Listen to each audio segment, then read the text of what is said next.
ആദരണീയരായ നമ്മുടെ കുടുംബ കാരണവന്മാർ, എല്ലാവരെയും പേരെടുത്ത് പറഞ്ഞാൽ അത് സമയനഷ്ടമാകുമെന്ന് കരുതി അവരോടുള്ള ആദരവും ബഹുമാനവും മനസ്സിൽ വെച്ചുകൊണ്ട് തന്നെ പ്രിയപ്പെട്ട കാരണവന്മാർ,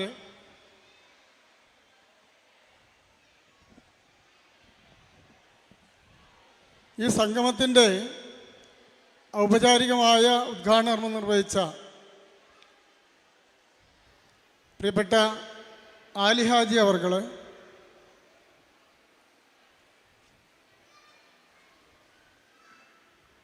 CK ഫാമിലി അസോസിയേഷൻ്റെ ഭാരവാഹികൾ, പ്രിയപ്പെട്ട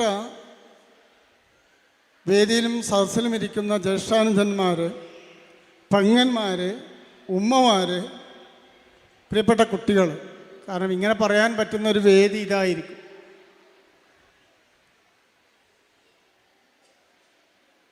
അതുകൊണ്ടാണ് ഞാൻ അങ്ങനെ അഭിസംബോധന ചെയ്യുന്നത്. ഇതൊരു നിയോഗമാണെന്ന് പറഞ്ഞാൽ ഇത് നമുക്കെന്തോ വൈകി വന്ന ഒരു സൗഭാഗ്യമാണ്.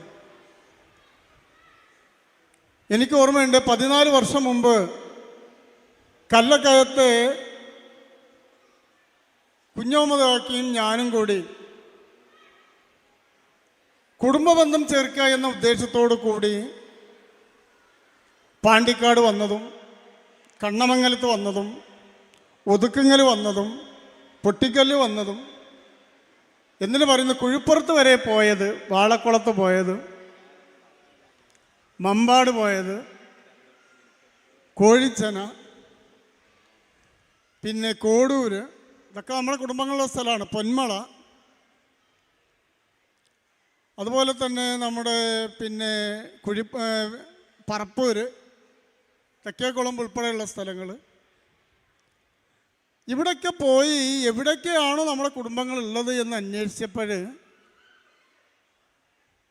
ഒരു സുപ്രഭാതത്തിൽ ഒരു ചായ കുടിക്കുന്ന പീടികയിൽ നിന്ന് പറഞ്ഞു, ഞങ്ങളെ കുടുംബസംഘമുണ്ട് എന്ന് പറഞ്ഞപ്പോൾ പറഞ്ഞു, ഞാനും ചെവിടിക്കുന്നനാണല്ലോ എന്ന് പറഞ്ഞു. അപ്പോൾ ഞാൻ പറഞ്ഞു, നിങ്ങൾ എവിടുന്ന് വന്നതോ ചോദിച്ചാൽ പറഞ്ഞു, ഞങ്ങൾ കൊടുവള്ളിയിൽ നിന്നും, അവിടെ ചീടിക്കുന്ന് എന്ന പേരുണ്ട്, ചെവിടിക്കുന്നിൽ നിന്നും വന്നതാണ്. ചെവിടിക്കുന്നിൽ നിന്നും അനീഫ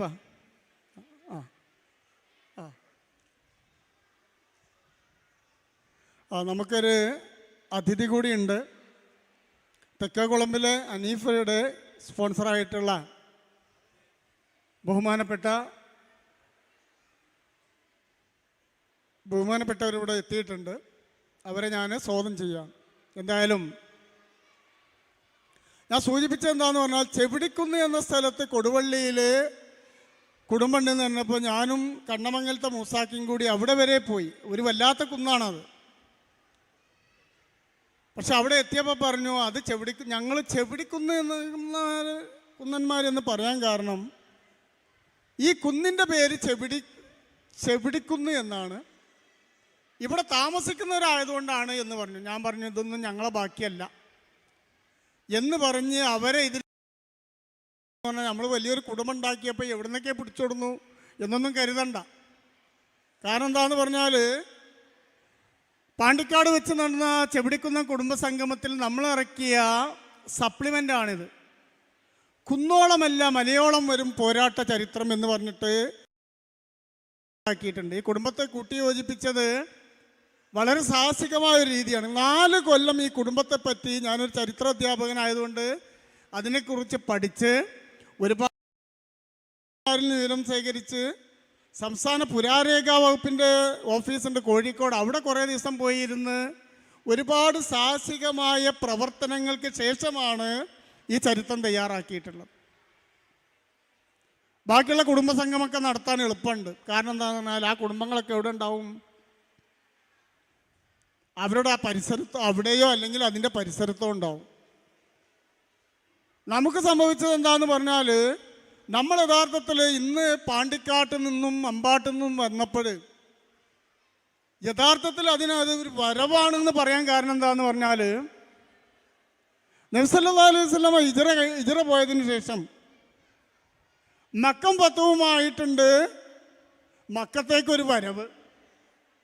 അതേപോലെയാണ് ഈ വരവ്. കാരണം എന്താണെന്ന് പറഞ്ഞാൽ മൂസക്കുട്ടി സൂചിപ്പിച്ച പോലെ 1921 പോരാട്ടം കൊണ്ടല്ല നമ്മൾ തുടങ്ങുന്നത്. അതാദ്യം നമ്മൾ മനസ്സിലാക്കണം. 1921 പോരാട്ടക്കാരും മറ്റൊക്കെ കുറേ ഇവിടെ ഉണ്ട്. നമ്മൾ വെളിയങ്കോട് ഉമർ ഖാദിയുടെ നികുതി നിഷേധ ഫത്വ സ്വീകരിക്കാതെ, കാരണം പണത്തിന് പകരം സാധനങ്ങൾക്ക് പകരം പണം കൊടുക്കണം എന്ന് പറഞ്ഞപ്പോൾ ഞങ്ങളത് തരില്ല എന്ന് പറഞ്ഞിട്ട് നികുതി കൊടുക്കാതെ 4 പ്രാവശ്യമോ 5 പ്രാവശ്യമോ നികുതി പിരിക്കുന്ന ആളുകളെ മടക്കി അയച്ചിട്ട് ആ നികുതി പിരിക്കുന്ന ആളുകളുമായിട്ട് എന്താണ് ഒരു ഉപ്പയും 3 സഹോദരന്മാരും അവിടെ വെച്ച് സംഘർഷമുണ്ടാക്കുകയും, കാരണം വീട് ജപ്തി ചെയ്യാമെന്നാണ്. അക്കാലഘട്ടത്തിലൊന്നും ഈ പറഞ്ഞ ആൾക്കാരൊന്നും പോരാട്ടം തുടങ്ങിയിട്ടില്ല. 1752 മുതൽ 1850 വരെയാണ് വെളിയങ്കോട് ഉമർ ഖാദിയുടെ ജീവിതകാലം. അന്ന് ഉണ്ടായ സംഘർഷത്തിൽ അധികാരിയെ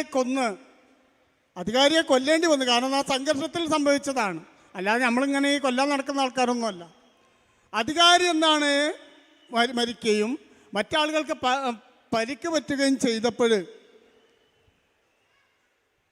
അവിടെ നിന്നും ഒളിച്ചോടേണ്ടി വന്നു എന്നുള്ളതാണ് യാഥാർത്ഥ്യം.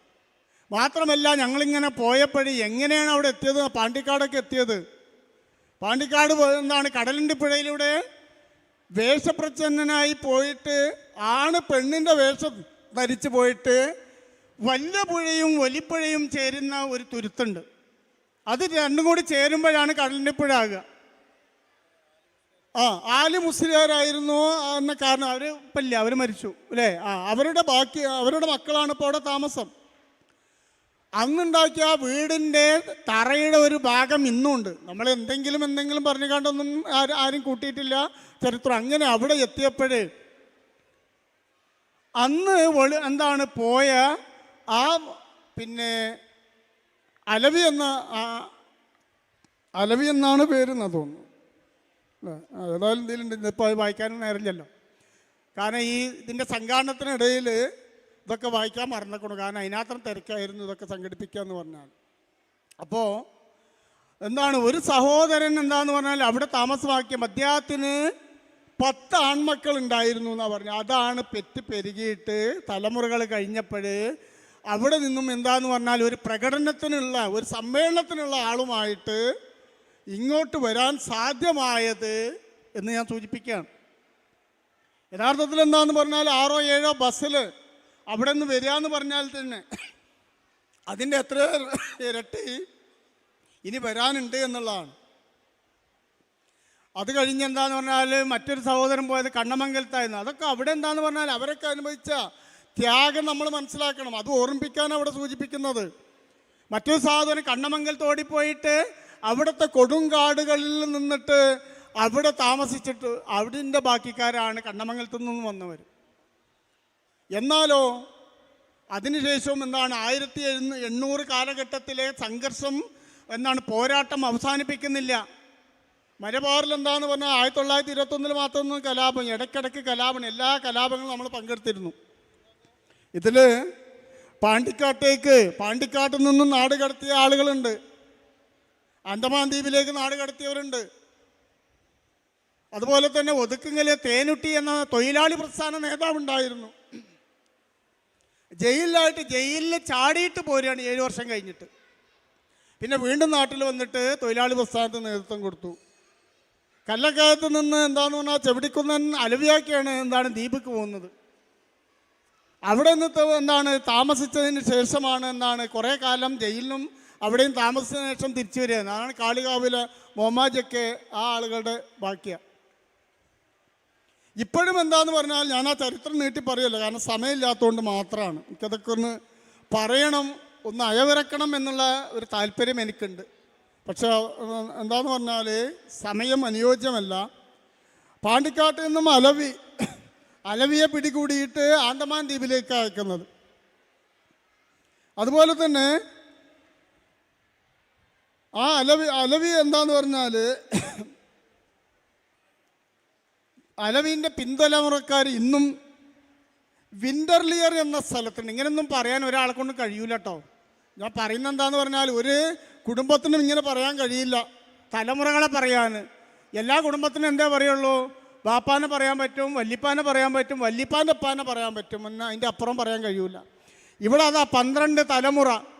ആ 12 തലമുറയ്ക്ക് മുമ്പ് എത്രയോ ഉണ്ടാകും എന്നാണ് എനിക്ക് തോന്നുന്നത്. കാരണം എന്താണെന്ന് പറഞ്ഞാൽ വെളിയങ്കോട് ഉമർ ഖാദിയുമായിട്ട് സമരസപ്പെട്ട് നികുതി നിഷേധ സമരത്തിൽ പങ്കെടുക്കണമെന്നുണ്ടെങ്കിൽ ആ കുടുംബങ്ങളുമായിട്ടുള്ള ഗാഢമായ ബന്ധമാണ് അത് സൂചിപ്പിക്കുന്നത്. അത്രയും പഴക്കമുള്ള നമ്മളെന്താന്ന് പറഞ്ഞാൽ നമ്മളൊക്കെ ഒരുമിച്ച് കൂട്ടുക എന്ന് പറഞ്ഞാൽ വളരെ സാഹസമാണ്. കാരണം എവിടെയൊക്കെ ഉണ്ട് നമ്മളൊന്നും നമുക്കേനെ അറിയില്ല. ഇപ്പോഴും കണ്ടെത്താൻ ബാക്കിയുണ്ടോ എന്ന് തോന്നിപ്പോവുകയാണ്. പറപ്പൂർ പഞ്ചായത്തിൽ പല സ്ഥലങ്ങളിലുമായിട്ട് കുഴിപ്പുറത്തും ഇരിങ്ങല്ലൂരും അതുപോലെ തന്നെ പറപ്പൂരിലും, കണ്ണമംഗലം പഞ്ചായത്ത് മേമാട്ടുപാറ, അതുപോലെ തന്നെ എന്താണ് കണ്ണമംഗലം പഞ്ചായത്തിൻ്റെ വിവിധ ഭാഗങ്ങളിൽ ആ സ്ഥലങ്ങളും എനിക്ക് അറിയില്ല. ഒതുക്കുങ്ങൽ പഞ്ചായത്തിൽ നിറച്ചുണ്ട്. അവിടുന്ന് അങ്ങനെ പോയിട്ട് കോടൂരുണ്ട്, പൊന്മളയുണ്ട്, താനൂരുണ്ട്, കോഴിച്ചനുണ്ട്, വാളക്കുളമുണ്ട്. അത് കഴിഞ്ഞാൽ എന്താണെന്ന് പറഞ്ഞാൽ ഇവിടെ വേങ്ങരയുണ്ട്, ഊരകത്തുണ്ട്. ഇതൊക്കെ കഴിഞ്ഞാൽ അയൽ ജില്ലകൾ ഏതൊക്കെ ജില്ലകളെന്ന് അറിയോ? തൃശ്ശൂർ ജില്ലയിലുണ്ട് ചവിടിക്കുന്നമാർ. ആരെയും വന്നിട്ടുണ്ടോ എന്ന് എനിക്കറിയില്ല, എല്ലാവരും വിളിച്ചിരുന്നു. പാലക്കാട് ജില്ലയിൽ നിന്നും അട്ടപ്പാടിയിൽ നിന്നും പലരും എത്തിയിട്ടുണ്ട് ഇവിടെ. അതുപോലെ തന്നെ പിന്നെ വയനാട് ജില്ലയിൽ നിന്നുള്ളവരുണ്ട്, അവരെത്തിയോന്ന് അറിയില്ല. തിരുവനന്തപുരം ജില്ലയിലുണ്ട് നമ്മുടെ ബാക്കിക്കാർ. അതുപോലെ തന്നെ കണ്ണൂർ ജില്ലയിലുണ്ട്. കണ്ണൂർ ജില്ലയിൽ നിന്ന് ആരെങ്കിലും എത്തിയോന്ന് അറിയില്ല. അത് കഴിഞ്ഞ് അൻഡമാൻ ദ്വീപിൽ ആ പോരാട്ടം നടത്തിയ പിൻതലമുറക്കാർ ഇന്ന് 3-4 കുടുംബങ്ങളുണ്ട്, കച്ചവടം ചെയ്യുന്നവരുണ്ട്. ഇതൊന്നും വെറുതെ പറയില്ല. കാരണം ആൻഡമാൻ ദ്വീപുമായിൽ സെല്ലുലാർ ജയിലിൽ സ്വാതന്ത്ര്യ സമര സേനാനികളുടെ ഫോട്ടോ പ്രദർശിപ്പിച്ചിട്ടുണ്ടെങ്കിൽ അതിൽ ചെവിടിക്കുന്നതിനും ഉണ്ട്. അതുപോലെ തന്നെ ബെല്ലാരി ജയിലിൽ അടക്കപ്പെട്ടവരുടെ കൂട്ടത്തിൽ നമ്മളുണ്ട്. പാകിസ്ഥാനിൽ ഇപ്പോഴും നമ്മുടെ കുടുംബമുണ്ട്. ഇൻഷാ അല്ലാഹ് അടുത്ത സംഗമം നേരത്തെ തീരുമാനിച്ചിട്ട് ഇതുവരെ പങ്കെടുക്കാത്ത മുഴുവൻ ആളുകളെയും നമുക്ക് ഈ സംഗമത്തിൽ എത്തിക്കുന്നതിനുള്ളൊരു ശ്രമം നടത്തണം. എനിക്ക് പറയാനുള്ളത്, ഇതൊരു വല്ലാത്ത, നേരത്തെ ഇതിൻ്റെ ഉദ്ഘാടനം നിർവഹിച്ച ആലിയാജ് സൂചിപ്പിച്ച പോലെ തന്നെ ഇതൊരു പുണ്യമായ അമലാണ്. കുടുംബബന്ധം ചേർക്കുക എന്ന് പറഞ്ഞാൽ കുടുംബബന്ധം ചേർക്കുന്നതിനോടൊപ്പം പടച്ചോനുണ്ടാകും. കുടുംബബന്ധം മുറിക്കുന്നതിനോടൊപ്പം പടച്ചോനുണ്ടാകില്ല, പടച്ചോൻ്റെ സഹായം ഉണ്ടാവില്ല. കുടുംബത്തിലേക്ക് സ്വതക ചെയ്യുക എന്ന് പറഞ്ഞാൽ അതിന് 3 പ്രതിഫലമാണ്. അത് അയൽവാസം കൂടി ആയാൽ 3 പ്രതിഫലം കിട്ടും. കുടുംബബന്ധം ചേർത്ത പ്രതിഫലം കിട്ടും, അയൽവാസി കൊടുത്ത പ്രതിഫലം കിട്ടും, അതുപോലെ തന്നെ എന്താണ് പിന്നെ സ്വതക ചെയ്ത പ്രതിഫലവും കിട്ടും. വേറുള്ളവർക്ക് കൊടുക്കുന്ന മാതിരിയല്ല. അതൊക്കെ തിരിച്ചറിഞ്ഞിട്ട് ഇനി കൊടുക്കുന്ന വേറൊരു കാര്യം, നമുക്ക് ഇപ്പോൾ ഇത്രയും നമ്മൾ സംഗമങ്ങളും കാര്യങ്ങളൊക്കെ നടത്തിയെങ്കിലും എല്ലാ കുടുംബങ്ങളും ഇതിൽ എന്താണ് റിലീഫ് പ്രവർത്തനങ്ങളിൽ പങ്കാളികളാകുന്ന ഒരു അവസ്ഥ ഉണ്ടായിട്ടില്ല.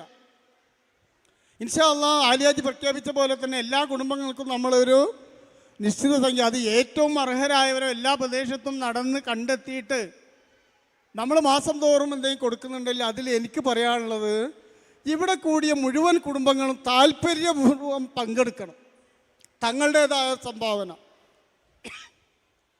10 ലക്ഷത്തിൽ നിന്നും 1 ലക്ഷം കൊടുക്കുന്നതും 1 ലക്ഷത്തിൽ നിന്നും 10,000 കൊടുക്കുന്നതും 10,000-ൽ നിന്നും 1000 കൊടുക്കുന്നതും സമമാണ്. പടച്ചോൻ്റെ അടുത്ത് നിന്ന് ഒരേ പ്രതിഫലം കിട്ടുക. അത് മനസ്സിലാക്കിയത്. എൻ്റെ അടുത്ത് കാശില്ല എന്ന് പറഞ്ഞിട്ട് എന്താന്ന് പറഞ്ഞാൽ നമ്മളതിൽ പങ്കാളികളാകരുത്. എന്താണോ കയ്യിലുള്ളത് ആ കയ്യിലുള്ളതിൽ നിന്നും ഒരു വിഹിതം നമ്മുടെ കുടുംബത്തിലെ പാവപ്പെട്ടവർക്ക് വേണ്ടി തരാൻ നമ്മൾ എന്താണ് തയ്യാറാകണം എന്ന് മാത്രം സൂചിപ്പിക്കുകയാണ്.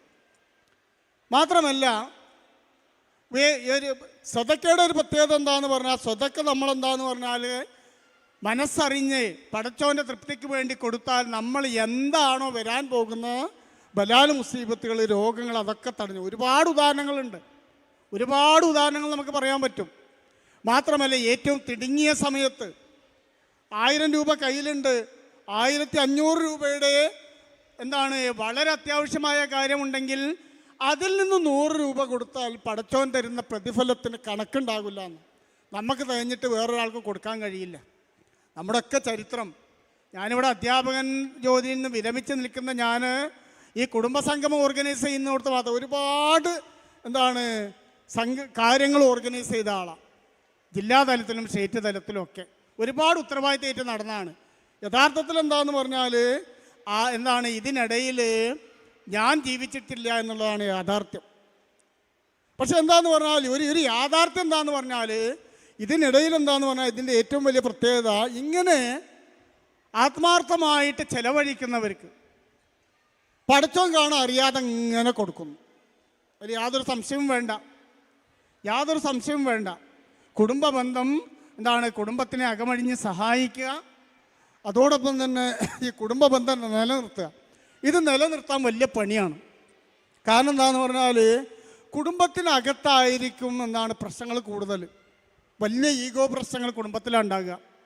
പക്ഷെ എന്താണെന്ന് പറഞ്ഞാൽ പടച്ചോൻ്റെ പ്രീതിക്ക് വേണ്ടി, കാരണം കുടുംബ ബന്ധം നമ്മൾ മുറിച്ചാൽ എന്താണെന്ന് പറഞ്ഞാൽ അവരുടെ അമലുകൾ സ്വീകരിക്കില്ല.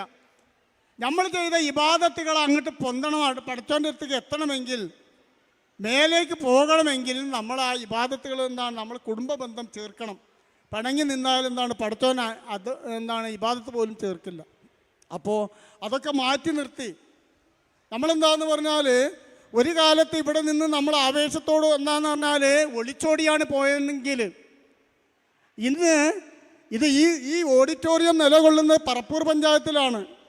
ഈ പറപ്പൂർ പഞ്ചായത്തിൽ നിന്നും നമ്മുടെ പൂർവികന്മാർ വന്ന് താമസിച്ച ചെവിടിക്കയം എന്ന് പറഞ്ഞാൽ ഇവിടുന്ന് 1 കിലോമീറ്റർ അപ്പുറത്താണ്.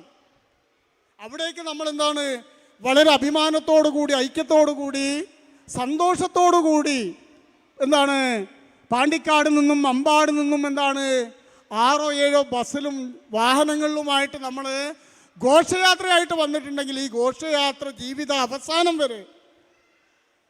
അവസാനം വരെ ഈ സന്തോഷം നിലനിർത്തണമെങ്കിൽ കുടുംബത്തിൻ്റെ ഈ ഐക്യം, കുടുംബത്തിന് വേണ്ടിയുള്ള ഈ ആത്മസമർപ്പണം ഇതുണ്ടായാൽ മാത്രമേ നിലനിൽക്കുകയുള്ളൂ എന്ന് സൂചിപ്പിക്കുകയാണ്.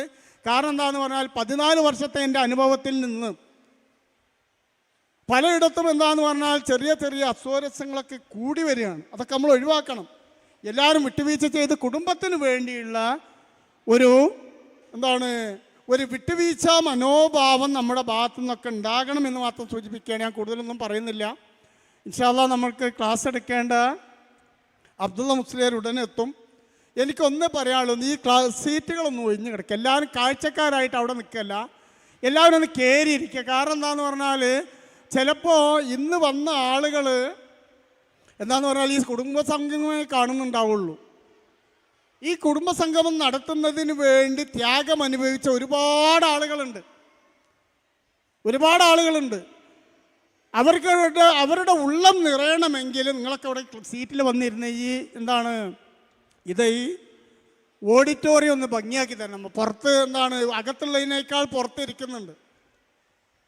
അവരവസ്ഥ മാറ്റുക. ചെറുപ്പക്കാരോട് പറഞ്ഞത്, അവിടെ നിൽക്കുന്ന നിങ്ങളോടൊക്കെ തന്നെ, ഇവിടെയൊക്കെ ഒരുപാട് സീറ്റുണ്ട്, മുന്നിൽ കുറേ സീറ്റുണ്ട്, ഇവിടെ വന്നിരിക്കുക. എല്ലാ കാര്യങ്ങളും ഇവിടെ സജ്ജീകരിച്ചിട്ടുണ്ട്. സൂചിപ്പിക്കുകയാണ്.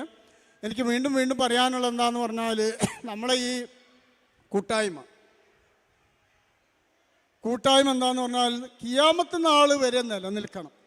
അത്രേ പറയാനുള്ളൂ. കാരണം ഏതൊന്നിൻ്റെ പേരിലാണോ നമ്മൾ ഭയപ്പെട്ടു പോയത്, നിങ്ങൾ ആരും ഭയപ്പെടേണ്ടതില്ല. നെഞ്ച് വിരിച്ചുകൊണ്ട്, കാരണം നമ്മുടെ സ്വഭാവം അതാണ്. കാരണം പറയാനുള്ളതൊക്കെ നേരത്തെ പറയും, നേരിട്ട് പറയുന്നൊരു സ്വഭാവമാണുള്ളത്. നെഞ്ച് വിരിച്ചുകൊണ്ട് എവിടെയും എന്താന്ന് പറഞ്ഞാൽ ആത്മാഭിമാനത്തോടു കൂടി ഏതൊരു സ്ഥലത്തേക്കും കടന്നു വരാൻ പറ്റുന്ന തരത്തിലേക്ക് ഒളിച്ചോടേണ്ട, അല്ലെങ്കിൽ പേടിപ്പെടേണ്ട ഒരു സാഹചര്യം ഇല്ലാത്ത ഒരവസ്ഥയിലേക്ക് ഈ കുടുംബസംഗമം മാറിയിട്ടുണ്ട്.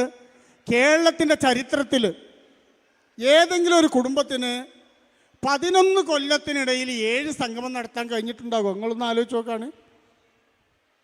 അത് നമ്മുടെ കൂട്ടായ്മയുടെ ഫലമായിട്ടാണ്. കാരണം പരസ്പരം എന്താന്ന് പറഞ്ഞാൽ അറിയാതെ കിടന്നിരുന്ന നമ്മളെ മനസ്സിലുണ്ടായിരുന്ന നൊമ്പരങ്ങൾ, വിഷമങ്ങൾ, അത് നമ്മളിങ്ങനെ പേറി നടന്ന് ഒരു വേദി ഉണ്ടായപ്പോൾ നമ്മൾ വളരെ സന്തോഷത്തോടു കൂടിയാണ് ഒരുമിച്ചിട്ടുള്ളത്. എനിക്ക് സൂചിപ്പിക്കാനുള്ളത്, ഈ കൂട്ടായ്മ നിലനിൽക്കണം. കൂട്ടായ്മ സജീവമാകണമെങ്കിൽ കുടുംബത്തിന് വേണ്ടി കൊല്ലത്തിലൊരിക്കലോ 1 2 പ്രാവശ്യം കൂടിയാൽ പോരാ, അല്ലെങ്കിൽ എവിടെയെങ്കിലും യോഗങ്ങൾ നടത്തിയാൽ പോരാ. റിലീഫ് പ്രവർത്തനങ്ങൾ ശക്തമായി നടത്തണം.